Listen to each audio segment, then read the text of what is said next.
যাবো না, শুরু আছে। আপনার যেমন রিটেল হোলসেল ট্রেডিং চলছে, তাহলে আপনার আগে দেখতে হবে যে আপনার বাসাতে এখানকার যে ভাড়াটা, জমিটা বা আপনার যে দোকানের ভাড়া, সেই ভাড়াটা আপনি একটা আপনি জমা দিতে পারেন। তার উপর আপনার হচ্ছে রিটেল হোলসেল ট্রেডিং, তাহলে আপনার রিটেল হোলসেল ট্রেডিং আপনার যে কসমেটিক আইটেম বা যেটা টাকা জমা দিতে হবে।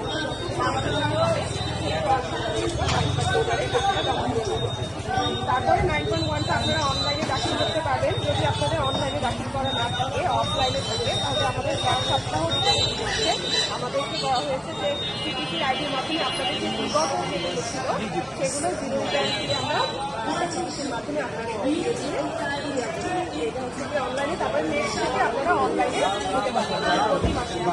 এই জন্য প্রতি মাসে 1 থেকে 15 তারিখে ভ্যাট দিতে হবে। আর হচ্ছে 7 নম্বর কলামে আপনাকে অনলাইনে দাখিল করতে হবে। 7 নম্বর কলামে পার্ট 1-এর 7 নম্বর কলামে 7 নম্বর কলামে দেখতে হবে যে আপনার কত বেচা বিক্রি হয়েছে সেটা দিবেন, আর তার উপর কত ভ্যাট আসছে 5% অটো চলে আসবে।